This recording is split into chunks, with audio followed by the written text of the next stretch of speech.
headed down to the beach to do some work. And you know, I've got to bring my fishing pole, so I haven't seen this setup in a while. It's a Penn Battling 2 medium action or fast action. It's a 7-foot rod with a Shimano Sedona. I think this is a 2500 series. Yep. So this is a beautiful setup. I just got a popping cork on it right now. But I'm gonna try to see if I can pick up some live shrimp. I got my air cooler in there, so I can, or you know, the air breather for the fish. So, but yeah, we're just trying to load everything up right now so we can hit the road. Haley got me a t-shirt made with my logo. That is awesome.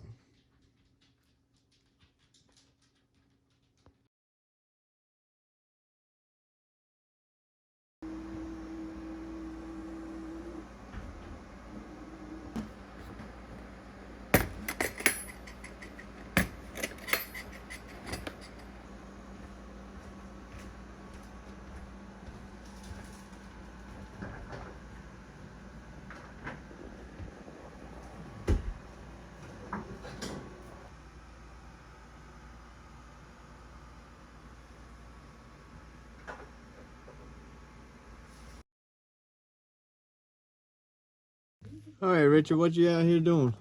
All right, what I need to do is to take that jack off right there, the aluminum one, carry it down there, and try to jack that up a little bit more. All right. And put a block on it. And then we got to come back this way and jack up this old board next to that one. I don't know why in the world I put the daggone screws in there for. We're gonna take them out. I might have to take them out because that board's got to come up some more. Here's a really thick, it's like a 2-inch thick piece of maple used for a floor joist.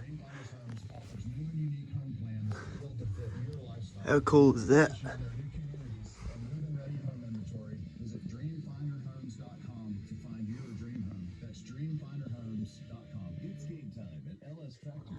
I told Dad I wanted to take these beams out of here and mill that up, put some treated pine down here. So I think there's 4 or 5 of these maple beams underneath of this house. NC State and LS Tractor, a combination born out of excellence. LS Tractor.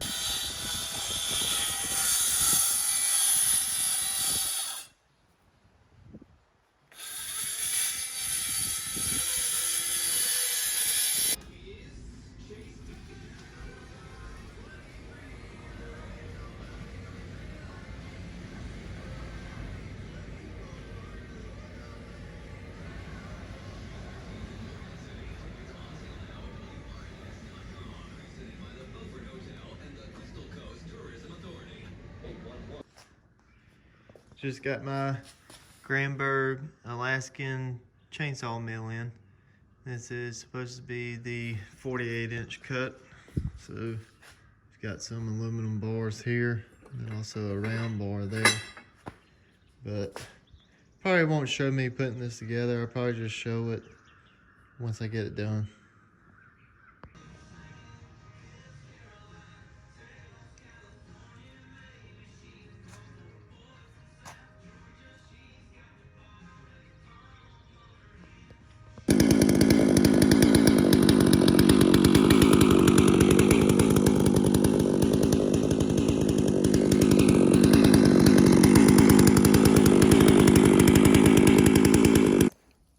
Yeah, I can't wait to get a cut into this persimmons here. I think I marked this out at 9 foot, but I'm probably gonna have to cut it right in here because it does have like a split and rot at this end. But other than that,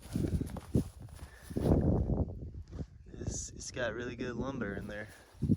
And then I got these red oaks over here. And for anybody out there, learn from my mistake. I have a 20-inch Pro Light Oregon bar on this G660, and I bought a 48-inch chainsaw mill from, it's the Alaskan one. And I thought I would be able to use it, but when I tighten the nose part down right here on this gear piece, it won't let me do it. So I have to come back about here to be able to use it, and I can only get maybe 12 inches of cut, because I think this right here is 15, and that would have done the persimmons no problem. Maybe the red oak, I don't know, but I was at least going to try it out. And then I was going to go get my aluminum ladder, throw it up there, make my first cut, and then saw it on down. But I do know I got to figure out too, because if I'm doing smaller trees like this, I've got to have a small distance of parallel lines, like a aluminum ladder would work perfectly. But if I get one that's 2 foot wide, it's going to be too big for these. So I'll find out. We got this white ash tree right here. White ash looks like tulip poplar, like the bark does, but it's got just a little bit more unevenness of grooves, and then you can tell by the leaves. The leaves normally look like a hickory set or a walnut set of leaves, but the leaves come off of the stem with another stem, and there's usually only 5 to 6 leaves. But it's right here beside this creek flow, and we got this little caterpillar going up. Uh-oh. Just got a long ways to go. Alright, me and Sedon's out here trying to study these trees. This is a really cool old tree right here. And this is a sweet gum. And I think it's a black gum. But gum trees usually have about 4 leaves in there, and they kind of look spiky.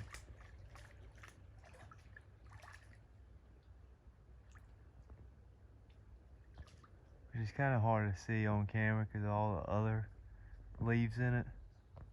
But I've been studying this tree right here.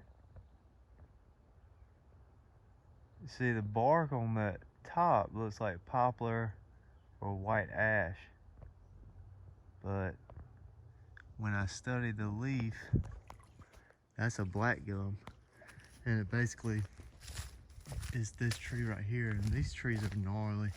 I looked them up online the other week of what the inside of black gum, and like if you get a really nice grain, they have like a dark heartwood to them, and they're beautiful. Like this black gum here was 2 trees that joined to one, so you can actually get inside of there. I wouldn't stick my hand in there because there might be a snake or something living in there, but that's pretty neat. And then I forgot exactly what these were called. It's either ironwood or something else. I have to look it up. Yeah, I was right. This is ironwood. I was told if you find a tree that looks like a muscle, like a horse leg or something like that, that's ironwood. Or what's the other full name for it? Hornbeam. I think that's the actual name for the wood is hornbeam, but it goes by ironwood. And these are what the leaves look like here on it. Haven't seen an ironwood, you know, really big, but I've been told that they build like clarinets and stuff like that out of ironwood because it's such a strong wood, and it's very easy to work with. Like you can structure this wood and you would think it's plastic. Like it's pretty sweet. Like this tree right here, this is a perfect example of a yellow poplar. Let's see if I can get a good leaf.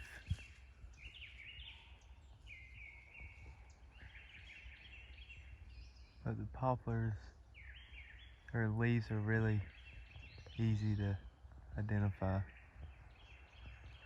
There you go, right there.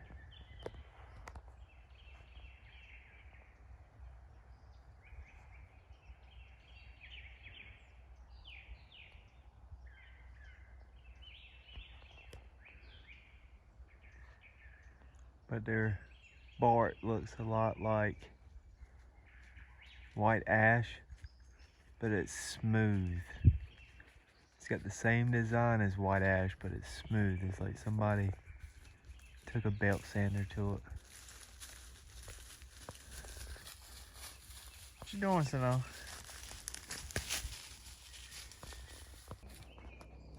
This is a big red maple right here.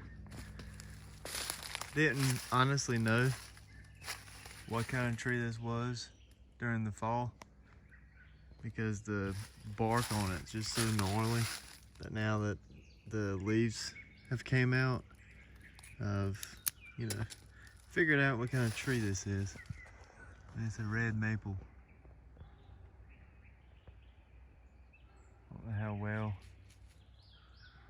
video's coming up, but and then also, as you can see, the way that bark looks up top of the tree, that is a red maple.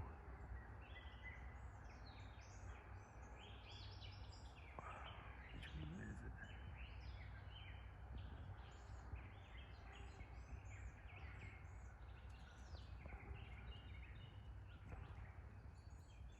it? Yep, there's a couple of leaves right there. As you can see, that right there, the red maple. So this would technically be called a soft maple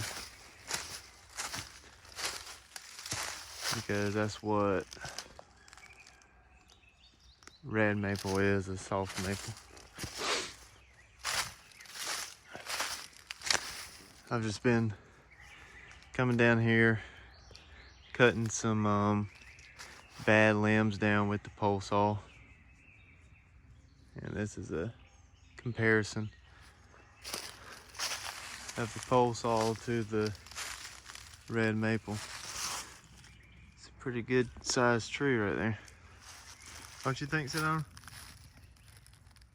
No? She's been down there playing in the creek. And then all this Chinese privet. I've got to figure out how to get rid of it if I even can. Yeah, in a previous video, I told you this was black cherry, and then this was white ash. But if you look right here at this leaf, it came out. That's your poplar.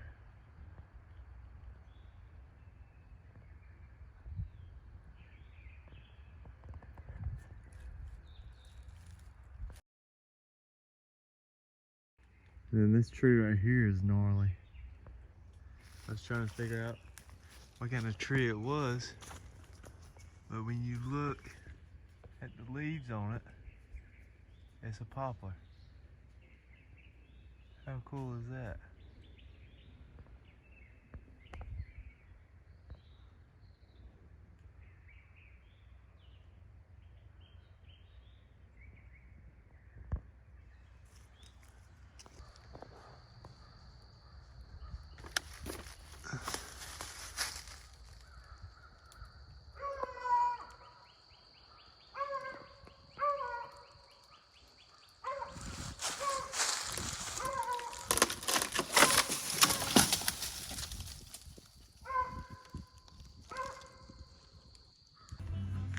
This is the persimmons tree that I had cut down, and this is the rotting of the heartwood, and it just slid right out. What would be cool is to turn it into like a cup holder. Like you could put something here, and you could set your drink right there. Wouldn't that be cool? Yeah, I'm gonna see if I can get all this rotten wood out and then maybe do something with it. But the bark, I love the persimmons. That's beautiful. Like here's one of his limbs here. So, and this is wet, so you can tell the difference. That's how this would look if it was finished. Okay, let's record. Wait a minute, I keep losing you. Okay. All right, you ready? Mm-hmm.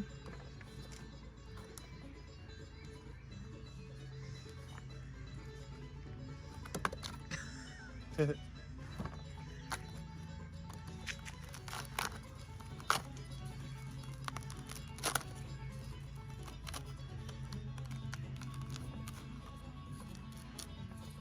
is what happens to people's bathroom floors when their sink leaks or their water lines are leaking. Mm-hmm. Their subfloor end up like that right there. Ugh. You'll just fall right through it. Oops. That is crazy.